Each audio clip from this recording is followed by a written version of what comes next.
rien faire. Et l'Uruguay est revenu à 3-2 à la 88e minute. L'Uruguay égalise grâce à Recoba. Et si elle s'impose dans les ultimes instants de cette partie, elle se qualifie et élimine le Sénégal. Il n'en sera rien malgré cette dernière occasion sauvée sur la ligne par Diatta. Morales derrière reprend à côté. Le Sénégal est en 8e de finale de la Coupe du Monde. On retrouve la Suède le 16 juin au Japon, à Oita.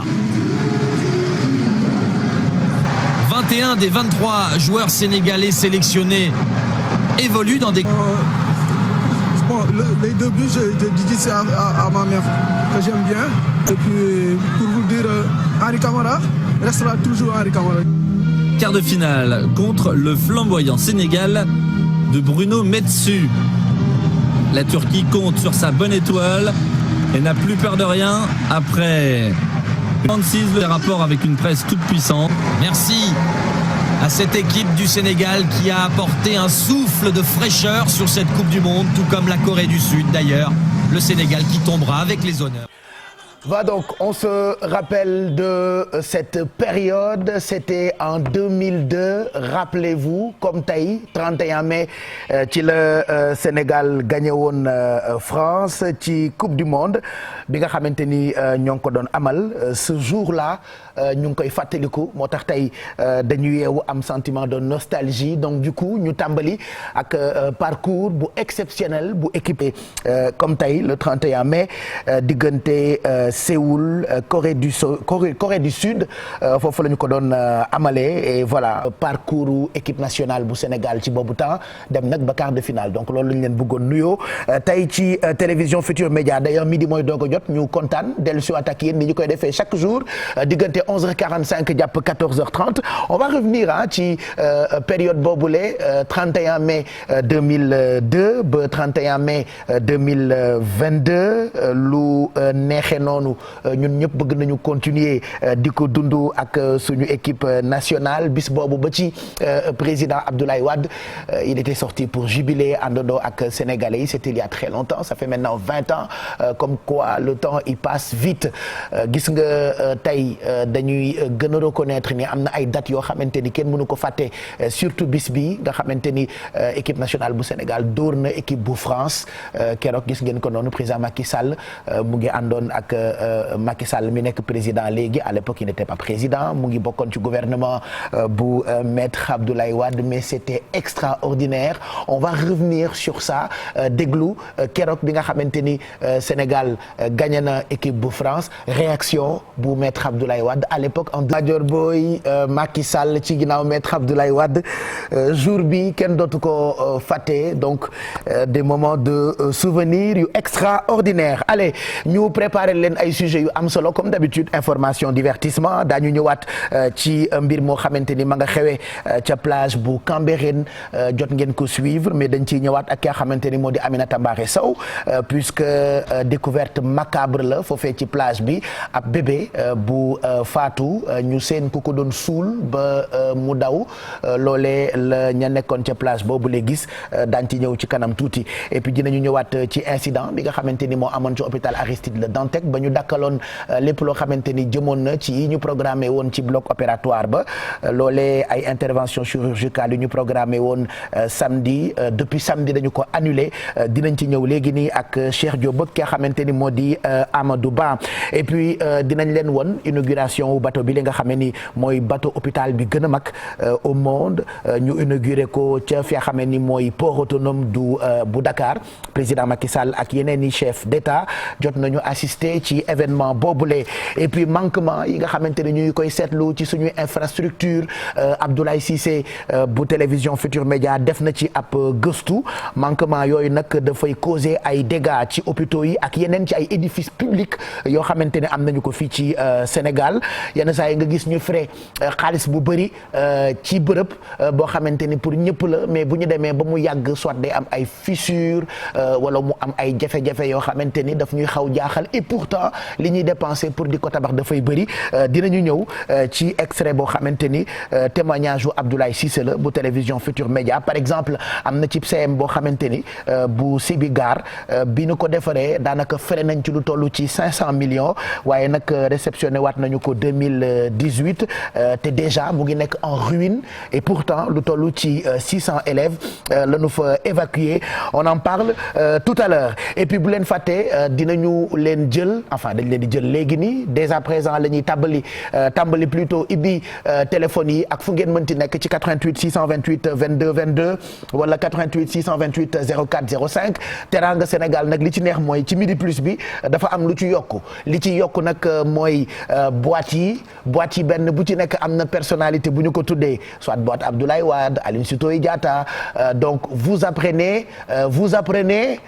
tout en jouant voilà da ngeen di jàng am xam-xam ci culture générale mais en même temps dàq seen wërsëg am ci enveloppe yi nga xamante ni ñoo ngi koy séddale c'est vrai que depuis ce matin juste après matinale bi ak rédaction bu télévision Futur Média Amina Poté jot na leen a jàmb na ba ngeen bëgg li mu leen jàmbal nag bokk na ci ay enveloppe yu mu doon séddale bu ko defee jàmb gi dama koy àggali ci biir midi plus bi du ñu xaar dañ leen di teel a jël bu ko defee au fur et à mesure sujet yu di jàll dina am itam ay invités yoo xamante ni dinañu fekk si bu ca kanamee tuuti ci plateau bi pour ñu waxtaan ci ay activités daañu waxtaane hippisme dinañu waxtaane itam association des managers et agents d'artistes oui il y a beaucoup d'artistes dans ce bas monde fii ci Sénégal donc ñoom ils sont gérés par des managers et des agents artistes alors liggéey boobu am na njëriñ wala amul njëriñ puisque ci émission bi ñun on parle de tout dinañ leen recevoir ci kanam tuuti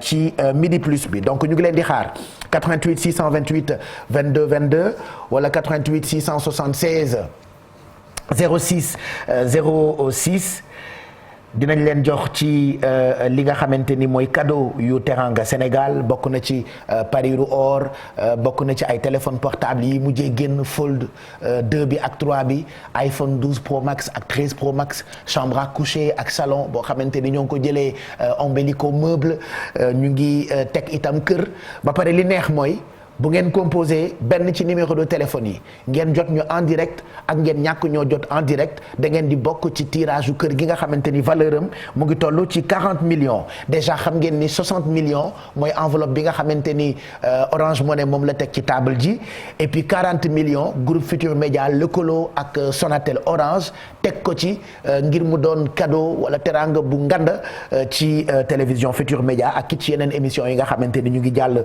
soit ci rajo bi donc lépp rek ngir gërëm leen ci ni ngeen àndee ak ñun soit internaute téléspectateur auditeur wala lecteur yu yéenekaay bi di l'Observateur donc on va prendre tout de suite premier téléspectateur bi wala bu ngeen bëggee ma may leen quelques secondes le temps ngeen composer benn ci numéro de téléphone yi pour yegsi ba pare li ci neex nag mooy bu ñu leen joxee xaalis bi ngeen fekk soit ci benn boîte wala ci carte Sénégal bi région bu ñu leen ibil ci kaw ngeen tànn ko lu ngeen fa fekk xaalis bi dañ leen koy yónnee directement ci seen calpe Orange Money Orange Money nag gën a yombale gi mu yombale ci marché bi ñun ñoo ngi ciy insister xam nga ñun danoo bëgg lu yomb enfin pas bëgg lu yomb jamono neexul donc service yi lu mu gën a yomb gën ñoo arrangé moo tax toujours damay insister ci le fait que Orange Money moo gën a yomb ci marché bi moo tax ñu ànd ak moom donc du coup montant bu ma leen mënti jox 150 000 100 000 200 000 300 000 ba 500 000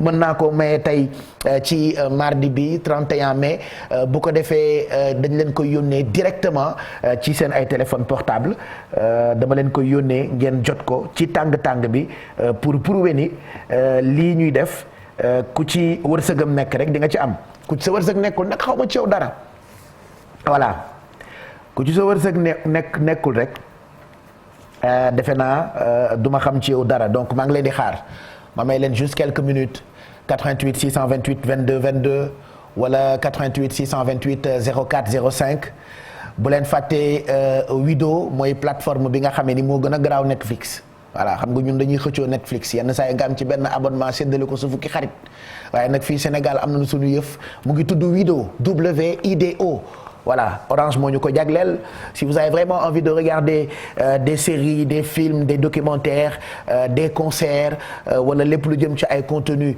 africains mën ngeen def seen abonnement Wido voilà c'est très simple toutes ces séries que vous regardez souvent ngeen koy raté muy metti pour ngeen am vraiment yu baax yi ci YouTube bi mën ngeen télécharger mën ngeen abonné wu ci Wido WIDO application la boo xamee ni wax naa ko léegi daf leen di permettre ngeen accéder à des vidéos pour la plupart locaux et exclusifs 24 heures sur 24 depuis votre téléphone portable ci seen tablette wala sax ci seen téléviseur parce que voilà tout est connecté maintenant pour vous abonner mën ngeen dem ci www.wido.tv voilà donc am na 3 formules yu ngeen mën a fay par crédit téléphonique wala ngeen fayee ko seen calpe Orange Money voilà donc am na abonnement journalier boobu 100 francs la am na abonnement hebdomadaire par semaine boobu 500 francs la am na abonnement mensuel boobu 1500 francs la donc Wido accessible na itam pour sénégalais yi nga xamante ne ñoo nekk bitim réew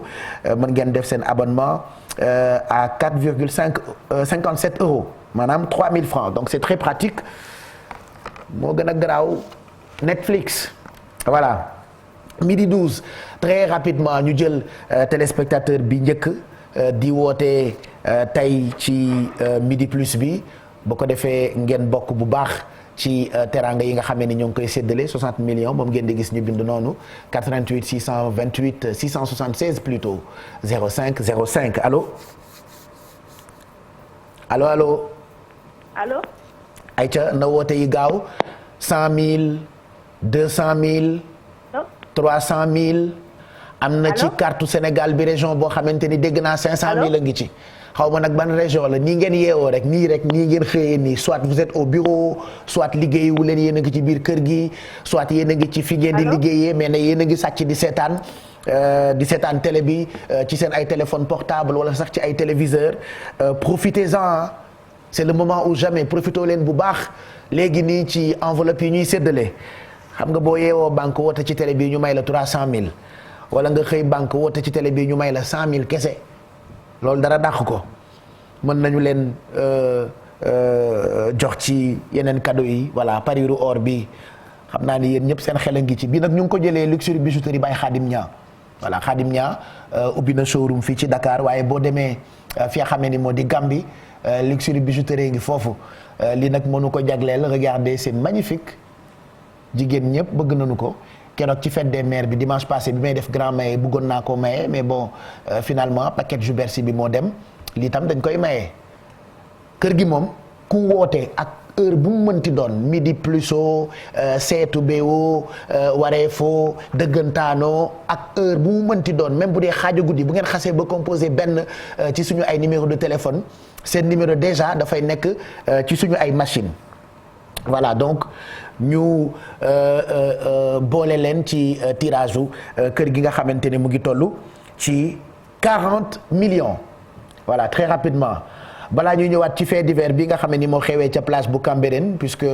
dañuy leen di informer mais en même temps di leen di faire divertir en attendant rédaction bi di ñëw ci journalu 13h bi balaa ñuy ñëwaat ci image yi nga xamante ni ñu ngi ko jëlee foofee ca plage bu Cambérène benn bébé lañu doon suul foofu qui a été donc retrouvé il paraît que kenn moo nekkoon ci benn scooter ñëw pour suul ko bébé bi nag liir bu tooy xepp la kooku dafa balaa muy daw sax selon témoins yi ko doon seen police ak sapeur pompier jot nañu sulli néewu liir bu tooy xepp boobu donc dinañ ci ñëw léegi nii xam naa ni Passepartout mi nga xamante ni ci xalaas lay dox ak fait divers leer na ma ni information bi moo ko joxe man Passepartout jaaxal na ma bàyyi Caane Caane baa xam nga ni sa bàyyi ci fait divers rek lay dox boo màggee defal jàmm de amal examen yëpp am liggéey teral ñu sinon rek sa bàyyi dina leen di ay problème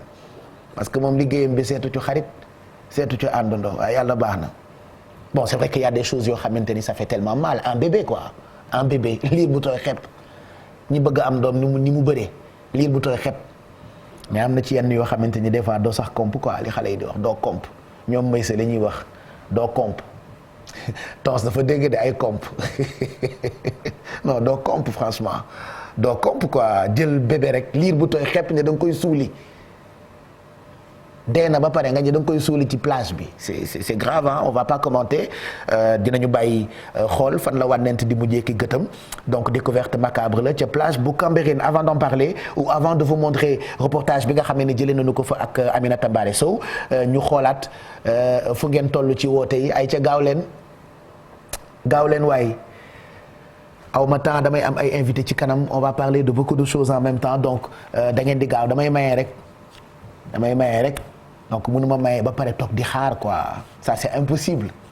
li gars yi naan Sénégal lu mu la ëppalee wan la ko fi mu ne li may maye duun ba nga xam ni dama cee réew ba dof sama téléphone bi sax boo ma woowee balaa ma lay jël parce que xam naa ni may ma nga may doyee dama cee réew ba dof imagine télé ngay maye kër 2 millions 500 000 yóbbu nit France pariru or Fold 2 Fold 3 iPhone 12 Pro Max iPhone 13 Pro Max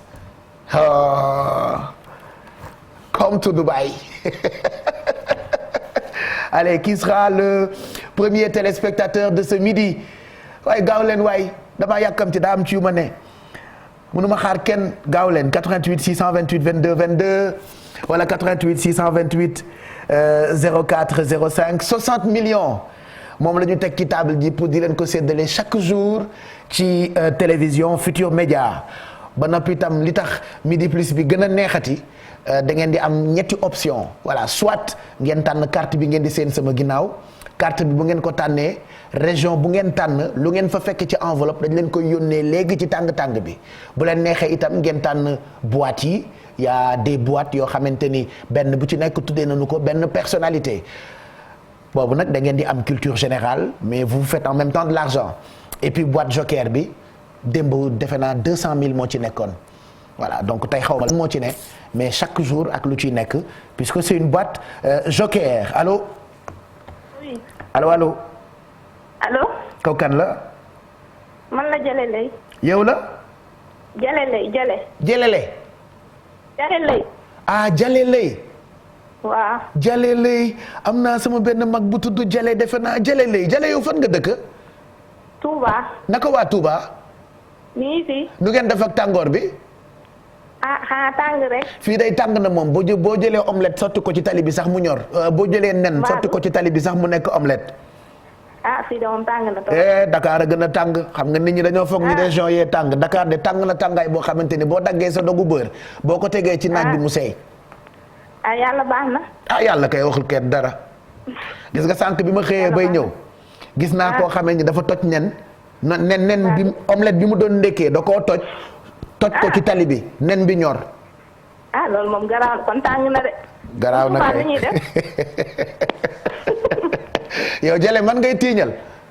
sama Touba dañuy yow man ngay tiiñal mag mu toll ni man nga may tiiñal. déedéet. waaw ok amul problème yow ok nañu dem rek comme man ngay tiiñal àdduna amul solo alors dis-moi du ma la téye lu yàgg lan ngay tànn carte bi boîte yi wala je sais pas lan ngay tànn wala balaa nga may wax lan ngay tànn parmi yi fi nekk yëpp lan nga bëgg a gagner parure bi téléphone yi kër gi wala xaalis. xanaa kër gi. kër gi nga bëgg. waaw kër gi seer na de xam nga kër gi ñaata lay jar. kër gi 40 millions lay jar. waaye bëgg naa ci dugal sama yaay. waa kër gi boo ci dalee sa yaay nga ciy dugal. waaw. kon da ngeen di jóge Touba tuxu fii Dakar. dañ koy xool rek. wala da ngeen koy loué. kër gi rafet na de gis nga ko nii. rafet na moom. ben bonne chance sa numéro de téléphone ak sa tour dañu koy boole ci tirage bi nga xam ne ni dinañ ko def ci kanamu huissier de justice alors dis-moi lan ngay tànn carte bi wala boîte yi. waaw maa ngi lay dégg. lan ngay tànn carte bi wala. boîte joker bi. boîte joker bi. ok ana boîte joker bi sax man dama ko gisul tey. xam naa xanaa damaa tardé xaaral ma seet ko. may ma yow Jalle mbaa xam nga ni léegi laa yeewu. léegi laa yeewu yow. Mbadou. léegi damay xool ndax boîte bi ñëw na wala ñëwul. xoolal ma rek. boîte bi gisuma ko de Jalle xam nga boîte bi nee naa la dañ ko calculer ba mu yor sama jikko. kon naa jël carte bi. ok boîte bi gisuma ko léegi yeneen boîte yaa ngi nii gisuma boîte joker bi je ferme toutes les boîtes bu la neexee nga tànn boîte yi wala nga tànn carte bi nga tànn wala boîte yi. naa jël carte bi. carte bi nga préféré super allez donc Jalle tànn na carte Sénégal carte bi nag région yi ci nekk yëpp benn bu ci nekk am na teranga parce que ku ne xam ne ni Sénégal mooy pays de la teranga donc du coup région boo dem am nañu particularité teranga léegi dama lay bàyyi nga tànn région bu la neex Saint-Louis Louga Dakar Diourbel ainsi de suite ban région ngay tànn Jalle. Diourbel. allez ana région de Diourbel a ngi nii dëkku Dame Diop donc ñu génneel la Diourbel ci carte bi. donc région de Diourbel moom la Jalle tànn loo fekk Diourbel nag yaa ko moom. waaw incha mbaa déplafonné nga sa calpe Orange Money. waaw. voilà déplafonné ko de donc Diourbel a ngi nii dis-moi lan moo tax nga tànn région de Diourbel. ku ne Touba rek nga ne Diourbel benn la. c'est parce que foofu nga dëkk. déedéet man Touba laa dëkk. waaw Touba kat Diourbel la Touba nekkul Diourbel mais yow mi jàng école. waaw Touba du biir Diourbel la nekk. Touba ak Diourbel benn la. waaw kay benn la kay man sama jàng soriwul waaye defe naa ni ñu ko daggatee Touba mu ngi biir Diourbel kay donc du coup yow Diourbel nga dëkk léegi ma décompter la région de Diourbel. waaw. ayca c'est parti on décompte pour Jalle mu ngi ñuy woowee Touba 5 4 3 2 1 Jalle 100 000 moo nekkoon ci région de Diourbel félicitations 100 000 moo nekkoon ci région de Diourbel. léegi dama lay yónnee léegi nii enveloppe bi nga jot ci sa téléphone léegi nii vérifier tey moom spécialement mademoiselle Kado mooy envoyé enveloppe yu njëkk yi donc. puisque man li may envoyé ngi fële donc mademoiselle Kado yow mi ci ginnaaw envoyé ma Jalle moomu 100 000 francs allez vérifier sa téléphone ndax jot nga 100 000 bi. waaw ñëw na waaw. liiral message bi ma xool. jànguma nag. jànguloo d'accord mais message bi ñëw na sentir nga ko. waaw gis naa ko ñëw na. très bien demal nga jël say 100 000 yaa ko moom. merci. allez bonne journée merci d'avoir appelé. ayca woote leen maa ngi leen di xaar 88 628 22 22 88 628 04 05 ku dugg tànn boîte midi plus yi boîte yi benn bu ci nekk am na ku ñu ko tuddee wala carte Sénégal bi donc ñu jëlaat ay téléspectateurs très rapidement ayca na gaaw ñu jëlaat leen 88 628 22 22 wala 88 628 04 05 allo wala ma may leen quelques secondes ma may leen quelques secondes le temps ngeen composé. benn ci numéro de téléphone yi allez gaaw leen am na ay sujets yu ma leen bëgg a proposer 88 628 22 22 wala 88 628 04 05 voilà juste quelques secondes le temps ngeen dugg si voilà am na ci région boo xamante ni dégg naa 500 000 moo fa nekk.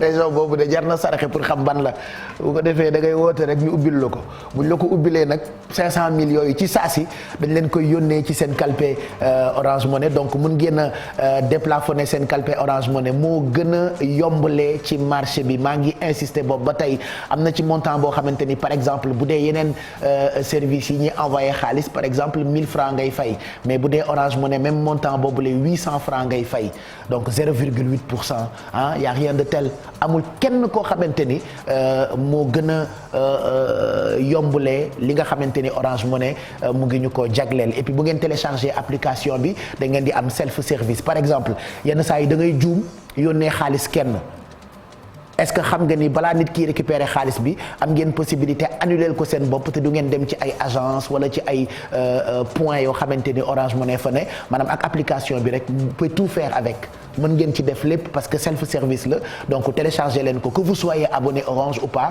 même bu fekkee yeneen compagnie téléphonie mobile ngeen abonné wu mën ngeen ubbi seen calpe Orange Money allez beneen téléspectateur très rapidement allo allo allo. allo oui. kookan la. allo. naxal sa doom ji yow la kan. doom ji daa bëri affaire man la Yacine Gueye. Yacine na nga def. maa ngi fi. sa doom ji mbaadu dafa sob comme nijaayam. daa sab de. nu mu tudd. Mariama elle a quel âge. 2 ans. Mariama am na 2 ans ba pare nekk cobraan. billaay na. waa jox ko ween bi wala bàyyi na nàmp. non bàyyi na ween. bàyyi na ween. waaw. xam nga bu bàyyiwul woon ween da nga koy saxal ween bi léegi nii te wax ak man. waaw loolu laay def. wala nga saxal ko biberon bi rek. ah. ma ni wala nga saxal ko biberon bi rek. waaw xam naa fa laay mujj daal. voilà Yacine yaa ngi dëkkee fan. maa ngi dëkk Fij Mic. yaa ngi dëkk Fij Mic. waaw. naka waa Fij Mic. ñoo ngi fi. nu ngeen def ak tàngoor bi. ñoo ngi nii rek. fu añ bi toll fu añu kër gi toll. ma ni fu añ bi toll fan la añu kër gi toll. añ bi ñoo ngi nii di waajal tey de. jeena léegi looy choisir carte bi wala boîte yi. boîte yi xanaa nga liiral ma xool. boîte yi man de jaaxal ngeen ma seen ngéwél daf maa jaaxal ay boîte yi neen ngeen di ay boîte ndax bëgg a gañe lu duun yàlla na nga ci fekk fukki junni barki borom Touba man daal damaa jaaxle ci yéen donc dis-moi am na boîte bu ñu tuddee Lat Dior Blaise Diagne Cheikh Anta Diop Caroline Faye Mariama Ba Aline Sitoé Diatta boo ciy tànn. ma tànn Aline Sitoé Diatta. Aline Sitoé Diatta waa dem ba tey Aline Sitoé Diatta bu dee da nga foog ni liñ ci joxe démb liñ ci joxe waat tey gis ngeen yéen man baax na man daal xam naa damay génn Sénégal benn yoon rek voilà. allez Aline Sitoé Diatta mooy boîte bi nga tànn léegi dama lay wanale ak Aline Sitoé Diatta est-ce que xam nga ko bu baax. Aline Sitoé Diatta. xamuloo ko bu baax. xamuma ko bu baax de histoire am rek la ñuy dégg. jeex na xaaral ma defal la présentation bu ndaw ci Aline Sitoé Diatta balaa ma lay ibbil boîte bi ñu ko tuddee xool ñaataa fa nekk ci montant regardez. Inch'Allah.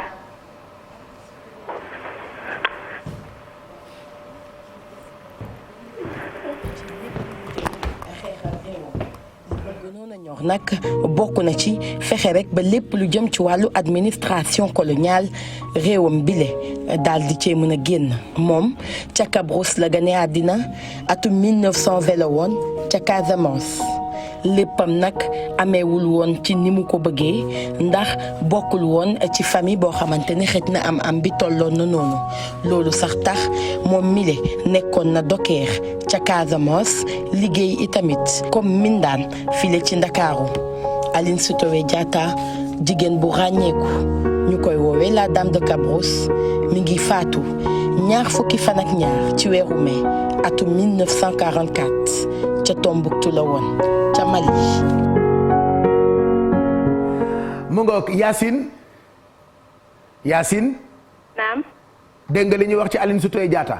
waaw dégg naa. voilà donc da ngay dàq sa wërsëg mais en même temps ñu lay jàngalaaleel tuuti ci culture générale alors pare nga pour ñu ibbi boîte bi ñu tuddee Aline Sitoé Diatta. waaw. allez yàlla na nga ci fekk 15000. allez Yacine enveloppe baa ngi nii génne naa ko. waaw. yaa ngi jàkkaarloo ak sa télé. waaw. yow pour yow ñaata moo ci nekk ci enveloppe bi. xaw ma daal lu ci nekk rek baax na. maa ngi mel ni ku toog ci net. ñaata moo ci ne ah gis ngeen ko de ñaata moo ci ne. xaw ma gisuma. gisuloo ah. defaatal ma xool.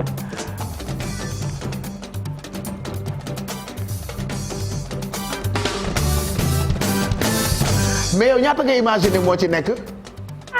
xaw ma de maa ngi nii di xool sa loxo génneel sa loxo ma xool. xam naa bëgg nga lu bëri nekk ci alors Yacine boîte bi ñu tuddee Aline Sitoé Diatta 100000 moo ci nekkoon baax na quand même ah 100000. waay kontaan naa. allez 100000 moo nekkoon ci enveloppe bi je t'envoie les 100000 tout de suite. kontaan naa. xaaral ma envoyé la 100000 yi léegi nii Yacine. waay. ne quitte pas ma envoyé la ko léegi nii ma envoyé la ko 100000 francs allez defe naa c'est parti est-ce que mën nga vérifier sa téléphone portable ndax jot nga. waay ndax jot nga 100000 yi. jot naa ko. voilà yaa ko moom. ok merci waay. et puis sa tour dañ koy boole ci tirage u kër gi bu la neexee woote waat pour daqaat sa wërsëg amaat ci enveloppe bi parce que pour nga participer ci dañ koy def à l'infini d'accord.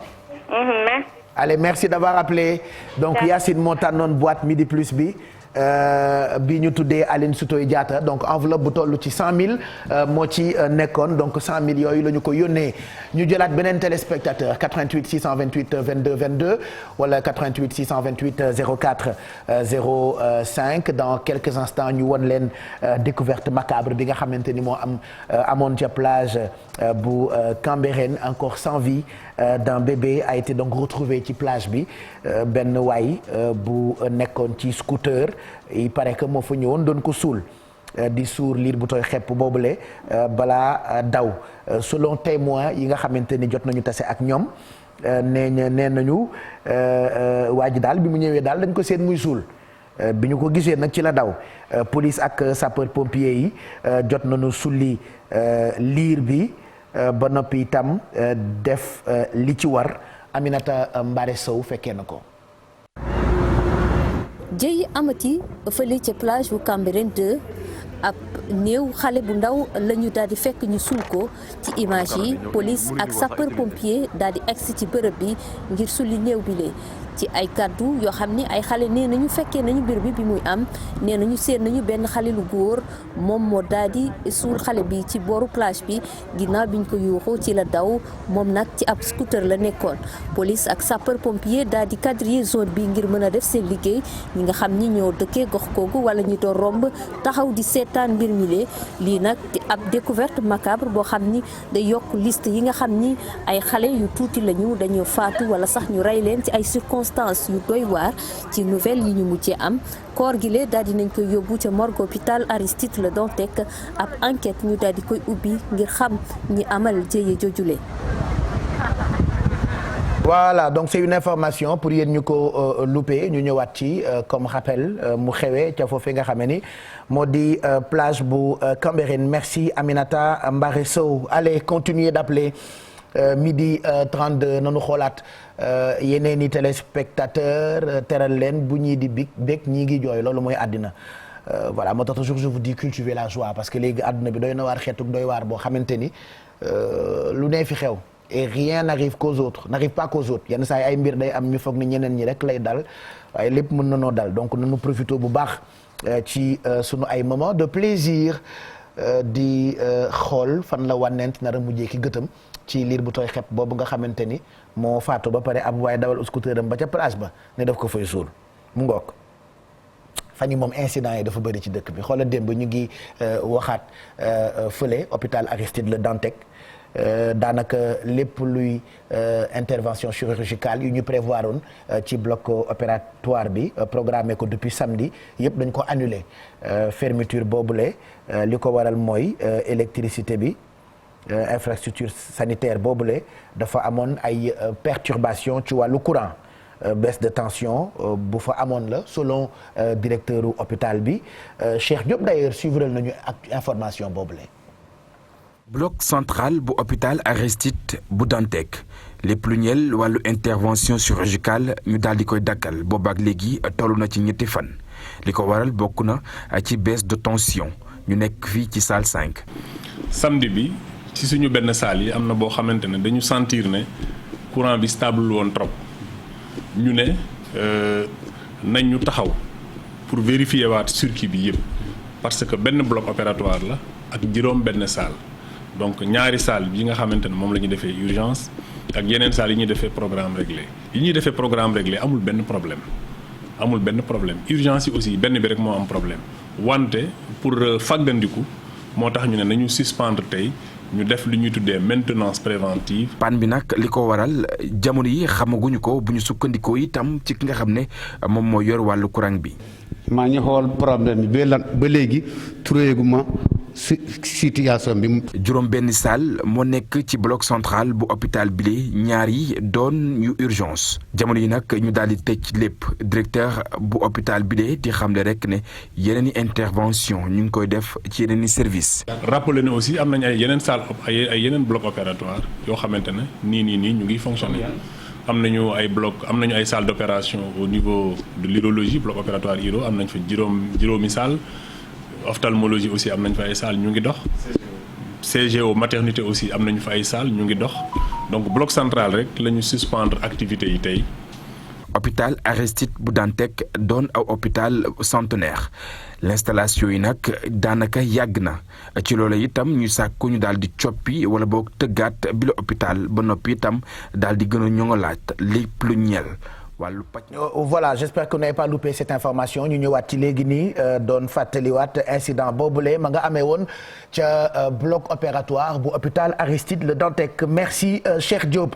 Allez ñu yëraat xool yeneen i téléspectateurs 88 628 22 22 wala 88 628 04 05 ma may leen quelques secondes le temps ngeen composé benn ci numéro de téléphone yi ndeysaan. léegi kenn bëggul feebaree Sénégal sax barki yàlla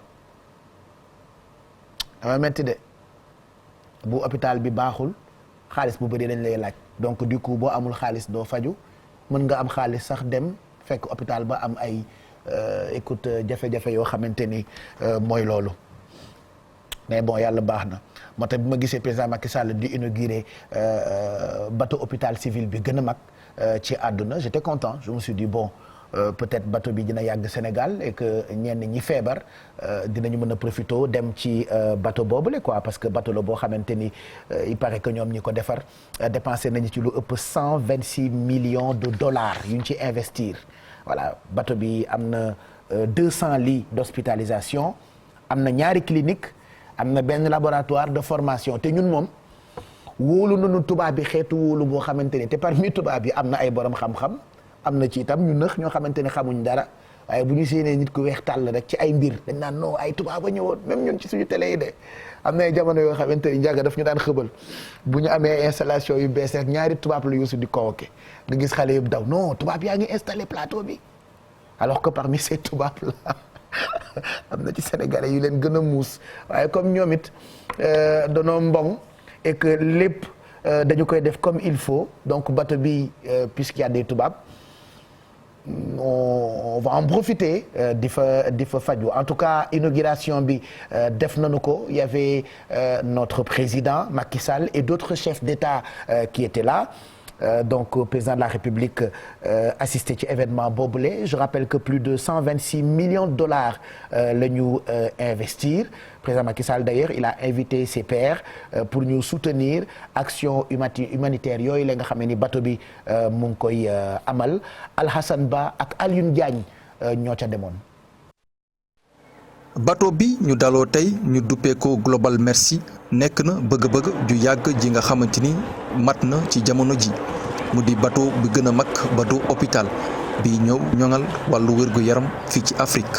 Et je rappelle qu'en septembre 2019. maa ngi fàttaliku septembre 2019 ñu ngi doon xalaat na la ñuy fexe ba dajale koppar gi nga xamante ni dana tax ba ñu mën a taxawalaat beneen bateau bi mën a ñëw yokk ci activités yi ñu amal fii ci Afrique mu mel ni loolu mat na tey ji ñu ngi taxaw ak bateau bu gën a mag bateau hôpital civil fii ci àdduna mu mel ni kon ñoom ñi jiite Merci Ship wane na ni liggéey nañu bu baax a baax ngir mën a relever défi boobu ngir fexe nag ba gën a yokk seen capacité intervention fii ci Afrique. Les capacités d'intervention. ñoom ñuy taxawal Merci Ships amoon yéene daloo Global Merci fii ci Afrique nekk na ab bëgg-bëgg jumate fii ci Ndakaaru li ni mel tax na ba moom njiitu réew mi président Macky Sall sàkku ñu gën a jàppale ñi nga xamante ni ñoom ñooy Merci Ships. Et je lance donc un appel. maa ngi tàllal loxo partenaires bilatéraux ak multilatéraux yëpp ñu fexe ba ñu mën a gunge élan humanitaire bu Merci Ship li ni mel nag mooy ñu taxaw ngir fexe ba ñu mobiliser ay moyens wàllu humain wàllu technique waaye itam wàllu finance ngir mën a couvrir mission yi ñu amal maa ngi am yaakaar ne daañu dem yegg ca Guinée-Bissau waaye itam ca Union Comores. La Guinée-Bissau et l'Union des Comores. Maintenant tous les États comme il l'a dit. jamono ji nag. réew yëpp war a taxaw assumer seen responsabilité fexe ba ñu gunge projet bi ndax suñuy askan mun a am wér-gu-yaram ju am solo. D'efficacité à la santé de nos populations. guddaayam toll na ci téeméer ak juróom-ñaar fukk ak ñeenti mètre am na lu toll ci juróom benn bloc opératoire ñaar téeméeri lal hospitalisation ñaari clinique benn bi dentaire beneen bi ophtalmologique ak benn laboratoire bi nga xamante ni dañ ciy tàggat ay chirurgien waaye itam ay infirmier moom Global Merci nekk na ab hôpital moderne bi nga xamante ni ci technologie fi mu toll ci jamono ji ci la méngool. moom président Macky Sall nee na dana yeggee ñi nga xamante ni ñoom ñooy ay naataangoom déclaration buñ jotoon def fii ci Ndakaaru. Voilà donc inauguration bi jot nañu ko amal merci Assane Ba donc plus de 126 millions de dollars qui ont été investis ci bateau bi lépp nga jëm ci wàllu wér gu yaram yàlla nañu yàlla may wér. mu ngoog midi 40 mooy doog a jot très rapidement ñu xoolaat yeneen i téléspectateurs balaa ñu recevoir suñu invité yu njëkk yi 88 628 22 22 88 628 04 05 on va recevoir donc dans quelques instants association des managers et agents d'artistes Moustapha Ndiaye Diaboy Côte d'Ivoire ils vont venir nous parler de leurs activités ci midi plus bi mais en même temps dañu leen di jël ci numéro de téléphone yi balaa muy xat Mamadou Ndiaye ak Merry Beye Diouf itam daañu ànd ak ñoom ca kanam bu ko defee ñu wax ñu lan moo xew biir internet n'est-ce pas Mamadou Ndiaye on reviendra ci image yi nga xamante ni diggante démb ak tey ñu ngi def tollé président Macky Sall ak Marième Faye Sall première dame bu Sénégal président Macky Sall au petit soin. au petit soin effectivement El Hadj maa ngi lay nuyu di la jaajëfal nuyu téléspectateurs yi dinañ ci ñëw seen image yi nga xam ne démb ba ñu doon inauguré bateau boobu ñu doon déglu reportage bi léegi ak Al Hassan mooy Global Merci bi nga xamante ni ñëw na ci port Ndakaaru inauguration ba nag li ci gën a soxal dëgg la bateau bi am na solo nekk na hôpital flottant mais image yi nga xamante ni sunu président de la République Macky Sall ak kii di première dame Marième Faye Sall gis nañ ko def na tuuru toile bi ci kanam dinañ ci ñëw décortiquer leen ak Merry Beye Diouf ak li xew ci biir internet bi dinañ waxtaanee aussi yeneen ci actualité mbirum arnaque d'ailleurs kii di première dame ay nit ngi def ay arnaque yu doy waar ci réseaux sociaux yi d'ailleurs keroog gis nañ reportage yi nga xamante yàlla na fii ci TFM mais ba tey nit ñaa ngi insister dinañ ci ñëwaat ak gis nga papier communiqué bii nga xamante ne daanaka fake la mais ñëpp di ko partage ba ñenn ñi dugg nañ ci biir yaakaar ne effectivement ndaxte gis nga logo yeeg yooyu ci kanam dinañ ko ñëw gën leen ko décortiquer ak tey jii nga xamante ni tamit mbirum coowal maillot Sénégal yeeg ak li nga xamante ni waa Puma def nañ ko dinañ ci ñëw officiel na lii moo fas yéene nekk maillot Sénégal bi nga xamante ni moom la fas yéene joué fële ca coupe du monde bi ñu jëm bi fas yéene am fële ca Qatar ci atum 2023 El Hadj entre autres ak WhatsApp ak yeneen tuto yoo xam day soxal téléspectateurs yi internet yi lii moo leen fas yéene xaar ci li xew ci biir internet bi ci kanam El Hadj. voilà en tout cas man maa ngi xaar mode d'emploi naka la ñu mën a utiliser menu confidentialité bu WhatsApp on retrouve ça ci kanam tuuti.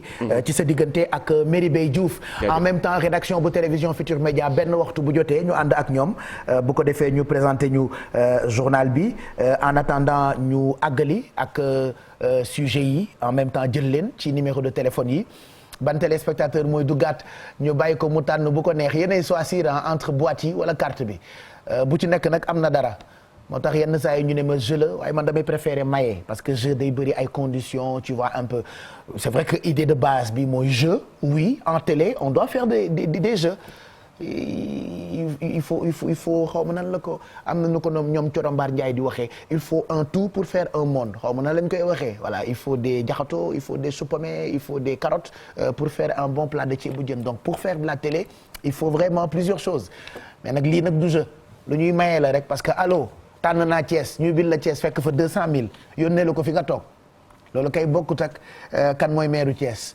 boo trouvé ñu jox la. boo pertee ñu ne la merci d'avoir appelé au revoir et bonne chance et puis li ci neex mooy même bu dee da ngaa woote ba ñu may la xaalis mën nga raccrocher composé waat looloo neex ci Teranga Sénégal léegi maanaam ñaar ñi nga xamante ni ku ci nekk jox naa la enveloppe mën nañoo woote waat léegi nii tànnaat région fekkaat fa 200 000 ñu yónnee waat leen ko ci tàng-tàng bi xanaa du lii moo neex donc on vous attend très rapidement gaaw leen j'attends invité yu njëkk yi ci plateau bi très rapidement ajot Corombaar Ndiaye Seck Kor Alsaan sama waajaa ngi nii voilà donc ñu recevoir premier invité bi ci plateau bi il est exactement midi 44 88 628 22 22 wala 88 628 04 05 donc dinañu waxtaanee dans quelques instants semaine internationale du management artistique et culturel au Grand Théâtre national Doudou Ndiaye Coumba Rose mais en attendant ñu jël leen ay ca gaaw leen 88 628 676 06 06 bi tamit numéro bu baax la waaw damay bàyyi ba affaire yi yéeg tuuti rek waaw parce que dama bëgg ngeen di dugg di choisir ñu leen di jox lii nekk ci yi ngeen tànn boîte yi wala carte bi boîte yi lu may xëcc ci man tuuti Pape Samba Thiam mun na ma bàyyi su ma concentré woon di wax nga may sonal ci oreillette bi non mais vraiment ah parir bi bu dee da nga ko bëgg a jox Aïda Ndiaye du pour moom de Aïda na woote voilà parir bi te dañ ko def lu ci lu mel ni dënn oui gis nga c'est très beau ah oh là là kan moo ci nar a dal 88 628 04 05 allo. Etia. allo Pape Cheikh. kookan la. Ndeye Ami Sall. Ndeye Ami Sall. waaw. Sall yaa ngi wootee fan Ndeye Ami. maa ngi wootee Thiès. naka waa Thiès. ñëpp a ngi ci jàmm. fan ci Thiès nga dëkkee. Somme. yaa ngi dëkkee Somme. waaw. nu ngeen def ak tàngoor bi. ah xanaa metti rek. léegi dama lay bàyyi nga choisir carte bi wala boîte yi. boîte yi Mariama Ba. man boîte yi daf may sonal xaw ma lu tax carte bi tam am na solo de laa ilaaha illallah bon sama yoon nekku ci yéen a choisir d'accord boîte Mariama Ba. waaw. allez Mariama Ba nga tànn xam nga Mariama Ba. waaw xam naa ci tuuti rek. ah. ay livre am rek. xam nga ay livre am. waaw. ok Mariama Ba may ma ñëw dem jëlal la boîte bi ñu tuddee Mariama Ba. Mariama Ba ban livre am nga xam. une si longue lettre. moom kese ngeen xam te pourtant am na yeneen de wala. une si longue lettre xanaa une si longue lettre mës nga ko lire. non pas tellement nag dama koy sii rek. ah da nga koy dégg rek. waaw. mais joué nañ ko théâtre yaa ngi fàttaliku. wala fekkee woo ko. déedéet. joué nañ ko théâtre une si longue lettre RTS daan na ko teg xam nga RTS 1 chaque mardi dañ daan def ay téléfilm ak yooyu.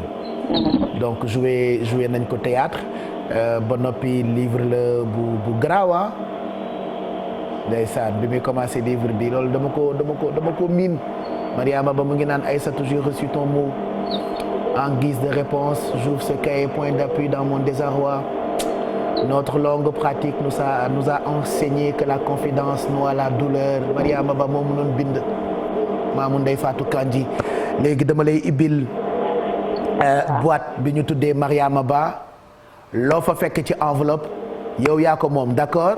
d'accord. allez ubbi naa boîte bi enveloppe baa gisu leen ko dama koy nëbb de voilà. d'accord. enveloppe baa ngi nii yaa ngi jàkkaarloo ak sa télé. ah allo. allo. yaa ngi jàkkaarloo ak sa télé. waaw maa ngi jàkkaarloo moom. alors boîte bi ñu tuddee Mariama Ba montant bi moo nekkoon ci enveloppe bi. waaw.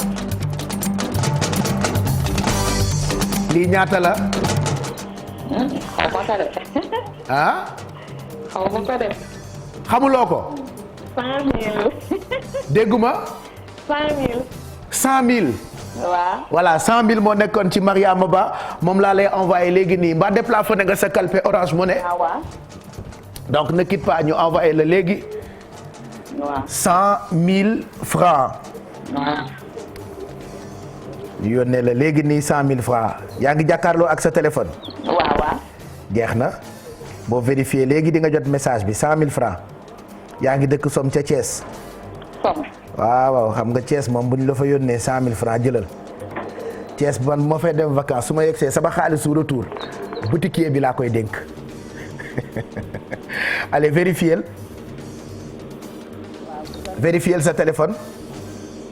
ñëw na. 100 000 yi ñëw na. waaw ñëw na. très bien yow yaa ko moom félicitations. merci d'avoir appelé ñu ngi lay gërëm bu baax.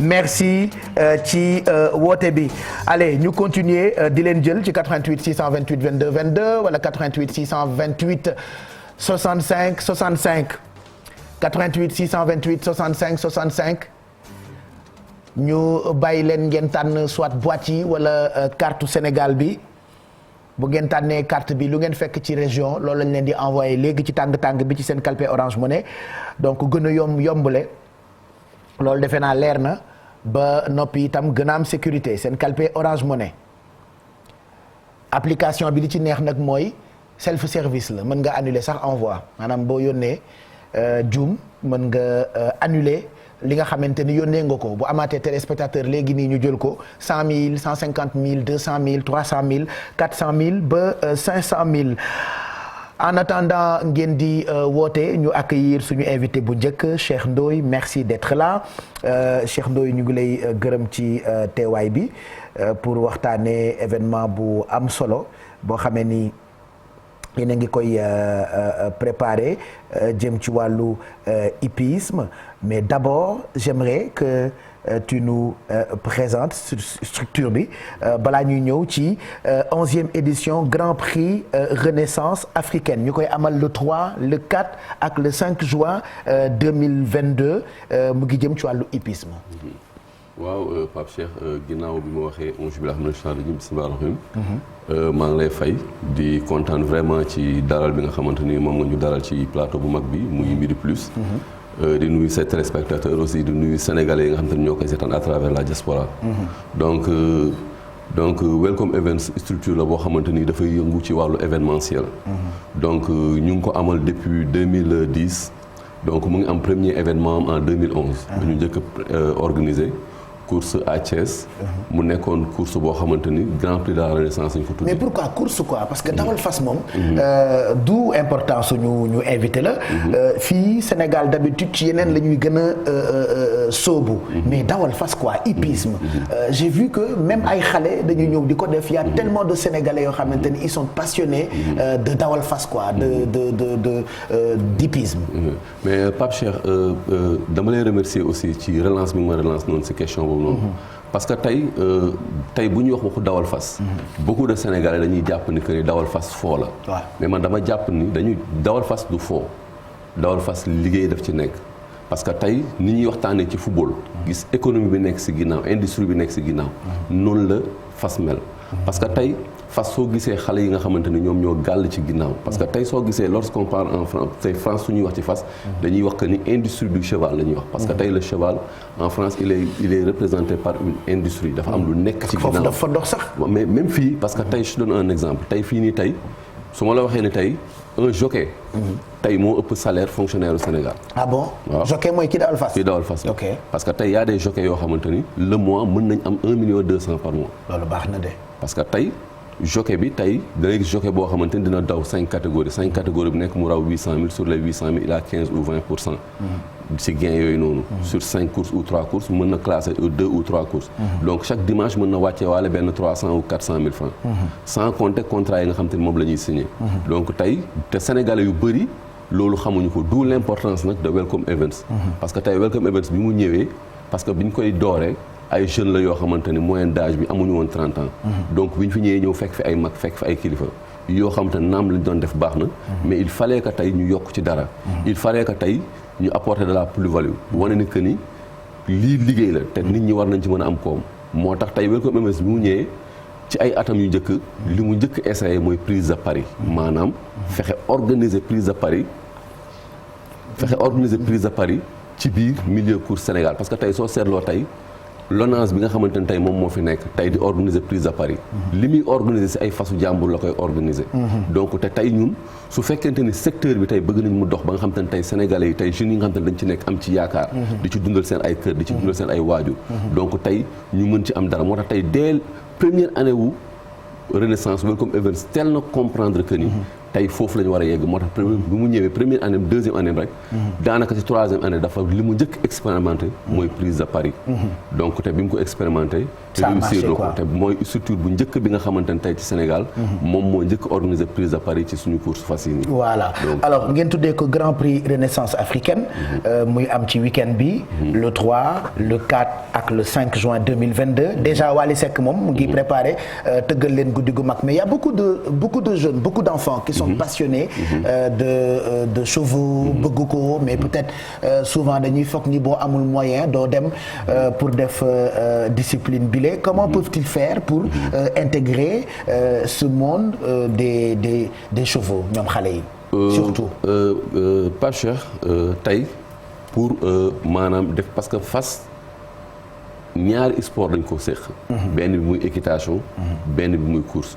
tey Sénégal bëri na ay club yoo xamante ne tey même soo amul fas mën nga ñëw inscrire sa club yooyu noonu. te club yooyu noonu am nañ ay fas.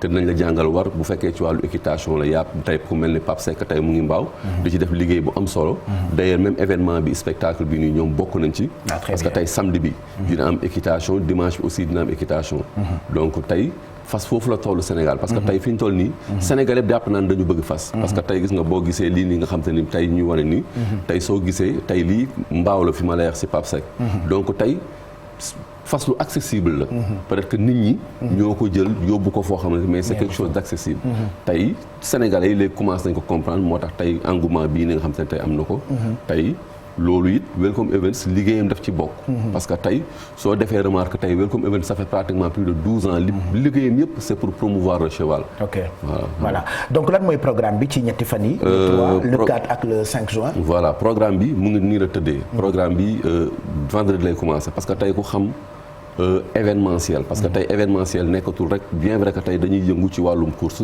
mais tey c'est un événement xam nga te événement bi dafa am ay spectacle ci biir donc tey vendredi bi ñu ngi koy tijjee ak Wally Seck fële ca King Fahd Palace vendredi bi mise en place 19h30 donc ak Wally Seck samedi bi mu am benn programme boo xamante ni 4 courses ñoo fay am le samedi donc le samedi première course bi dafay am Grand Prix de l'Humour donc catégorie 2 ans yi nga xamante ni amuñu gain ñoom ñoo koy daw parce que tey Pape Cheikh foofu noonu parce que tey course dafa metti te tey dafa am beaucoup de jeunes yoo xam ne dañ ci yaakaar tey soo gisee Welcome Events si journée samedi bi dafa am ay innovation yu mu ci def ay innovation de taille xam nga tey Pape Cheikh yow nga am sa fas jënd ko ay millions di ko dundal di ko war di fay entraîneur bi koy tàggat ak ki koy tàggat ki koy suqi ak li nekk ci milieu fas bi yëpp tey nga dawal sa fas at bi yëpp te rawoo ci 100 francs waaw loolu baaxul xam nga loolu dafa metti donc tey Welcome Events dafa créer ay groupes yu homogène maanaam dafa tolloo dafa boole ay fas yi nga xamante ne ñoo bokk doole maanaam ñoo yem parce que course aussi loolu mooy importance course mooy kan créer ay groupes yu homogène yoo xamante ni tey prise à Paris soo ko ci organiser kenn du xam ni mooy gagné waaye tey ku la jël boole ak Balla Gaye ngeen war a bëri ñu war ci organiser prise à Paris ñëpp xam ne Pape Cheikh Diallo moo mën Balla Gaye da koy daan bu yomb loolu xam nga loolu amul benn engouement donc tey bu ñu la boolee ak koo xamante ne tey xëy na boole la yéen ñaar yéen a tolloo doole ñu xam ne que ni kenn xamul kuy daan foofu noonu ba fa organiser prise à Paris foofu noonu di nga am gain loolu tax Welcome Events dafa indi ci samedi bi ay fas yoo xam ne dañu tolloo doole mu jël 2 ans yi nga xam te ne mosuñoo raw ci at bi nga xam te ne mosuñoo placé ci at bi mosuñoo am dërëm ci at bi mu jël leen boole leen pour que ñu am chance am dara ci at bi parce que fan lay amee ci Thiès hippodrome Ndiaw Macodou Diop donc loolu dafay gën a motiver jeunes yi nga xamante ne ñu ngi ci ginnaaw fas di ci liggéey parce que tey tubaab yi importance course nekkul boole ay fas yu karak kese mais importance course surtout prise à Paris mooy boole ay groupes yu homogènes yoo xamante ni tey kenn du xam kan mooy raw te tey course bi ni tey première course bi 2 ans yi nga xamante ne amuñu gain lañ jël boole leen donc seen prix 1 200 000 la engagement bi 50 000 distance bi ñuy daw 1200 mètres la donc deuxième groupe bi prix bi mooy prix de la CEDEAO mu nekk catégorie bi nga xamante ni 3 ans sans gain yi ñoo koy daw 3 ans yi nga xamante ne aussi mosuñu am dara ci at bi prix bi 1 200 000 la engagement bi 50 000 distance bi 1200 mètres troisième prix bi nekk prix de l'Union africaine catégorie adulte yi ñoo koy daw maanaam groupe 3 bi groupe 2 bi ak groupe 1 sans gain ñi nga xamante ni mosuñoo am dara ci at bi ñoom ñoo koy daw donc quatrième course bi mu nekk grand prix du ministère de l'élevage prix boobu noonu nag 2 ans yoo koy daw 2 ans yi nga xam te ne am nañu gain mooy 2 ans yi nga xam te ne ci at bi jot nañoo mos dara ñooñu ñoom ñoo koy daw donc ñu tëjee ko nag ak épreuve d'équitation le 5 juin voilà le samedi 5 juin Inch'Allah donc programme dimanche bi nii la tëddee programme dimanche bi voilà dimanche 5 juin ba léegi Thiès hippodrome Ndiaw Macodou Diop donc première course bi mooy grand prix dédié à la femme africaine catégorie 3 ans ak groupe 2 ak groupe 3 classé mooy ñi nga xamante ni classé nañu ci at bi ñoom ñoo koy daw seen prix 2 millions la engagement 75 000 distance 1650 mètres léegi nag mu am grand prix boo xamante ni moom la ñuy wax grand prix de l'intégration africaine mu nekk grand prix boo xamante ni tey dañu am ay gan yoo xam ne dañ jóge ci sous région bi lu ci mel ni Burkina lu ci mel ni Niger lu ci mel ni Mali lu ci mel ni Tchad lu ci mel ni Niger lu ci mel ni Gambie donc ñoom dañuy ñëw bokk ci fête bi aussi dañuy ñëw ñu dawal la ñu ubbil leen benn groupe boo xam te ni ñoom dañ ciy compétir ak fasu Sénégal yi. donc groupe boobu noonu prix boobu mooy grand prix de l'intégration africaine. donc catégorie boobu noonu groupe 3 ak groupe 2 vainqueur ak groupe 1 vainqueur sans gain. ñoom ñoo ciy daw maanaam groupe 3. ak groupe 2 vainqueur. ak groupe 1 sans gain. ak invité yi nga xamante ni ñoo jóge ci sous région bi te seen fas yi du ñu ay pur sang. ñoom ñooy daw ci catégorie boobu noonu. donc prix bi 2 millions la engagement bi 100 000. distance bi 1650 mètres la. Voilà. donc troisième course bi. moom mooy grand prix Lonase. grand prix Lonase nag pur sang yi ñoo koy daw. mooy fas yi nga xamante ni ñoom ñoo jóge bitim réew. te sénégalais yu bëri tey dem jënd ji ay fas yoo xamante ni bitim réew ñu koy daw mu nekk prix bi 2 millions. engagement bi 75 000 distance bi 1650 mètres. Voilà. léegi nag course d'élite bi. moom mooy grand prix de la renaissance africaine. moom mooy 4e course bi. même dimanche bi moom dimanche bi. super donc grand prix bi nag nii la tëddee groupe 1 yi nga xamante ni ñoom. am nañ dara ñoom ñoo koy daw ak 3 ans yi ak groupe 2 yi ak groupe 3 vainqueurs yi nga xam ne. mu nekk benn groupe bu homogène boo xamante ni tey ñoom ñoo koy daw donc ñoom seen prix 5 millions la. engagement bi 200 000 distance bi. 2 millions voilà 13h jot na journal bi daa war a jàll. merci Cheikh Ndoye juste rappeler grand prix renaissance africaine le 3 déjà King Fahd Palace. Wally Seck mooy tëgg soirée de gala bi. mën ngeen def réservation. pour mën a fekkee événement bi. soirée de gala bi nag bu jeexee le lendemain on se retrouve à Thiès ci course yu mag yi donc muy samedi muy dimanche 5 juin ci lay jeex yan kàddu ngay tëjee sa jaar bi ci Midi Plus pour ñi nga xamante ni ñoo passionné bëgg ay fas mais bëgg a fekkee week-end bi 3 4 ak 5 juin di wax ni rek ni c'est un week-end du cheval maanaam week-end la boo xam ne dañ ko jagleel fas ñu ciy woon ak Sénégal yëpp parce que tey man jàpp naa ni Sénégal yëpp bëgg fas peut-être que bien vrai que fas accessible ci Sénégal yëpp et man je pense que c'est une opportunité parce que tey lii fête la boo xam ne dañ ko bokk ak suñu ay naataango voilà ñu bokk ak suñu ay naataango ñu jóge ci King Fahd Palace jóge King Fahd Palace voilà Thiès donc tey ñu ngi ciy woo Sénégal yëpp di wax ni aussi que ni ci biir journée am na prise à Paris boo xamante ni organisé nañ ko si te mu nekk encore une première ba léegi mu nekk ci innovation yi nga xamante ni moom la Welcome Events di amal donc mu nekk structure boo xamante ni vraiment man jàpp naa ni tey njëriñ la pour course donc je pense que tey Sénégal yëpp tey war nañ ko te képp kuy turfiste aussi war nga ñëw ñu bokk fête bi ci fair play xam nga et puis dawal ci jàmm et puis le meilleur gagne voilà inchallah merci en tout cas Cheikh Ndoye ci lii nga indi ci ay xibaar enfin ci ay information jëm ci 11e édition Grand Prix Renaissance africaine week-end bi la ñu koy amal le 3 le 4 ak le 5 juin soirée bu mag bi ak Wally Ballago Seck bal lay doon soirée de gala ca King Fahd Palace vendredi à partir de 20h et puis le lendemain daañu joxante rendez-vous fi nga xamante ni mooy Thiès ci hippodrome bu mag boobule xam naa ni ma jóg peex ak ñi nga xamante ni ñoo yëngu ci wàllu fas dinañ joxante rendez-vous ci week-end bi di ndokkeel ku mel ni Omar Bao moom dañu ko ràññee bu baax ci wàllu hippisme fii ci Sénégal El Hadj Mbaye peex ràññee nañu ko ci ma jóg peex bu télévision Futur Média donc on sera tous de la partie puisque 11e édition bi la ñuy amal juste après cette page de pub on se retrouve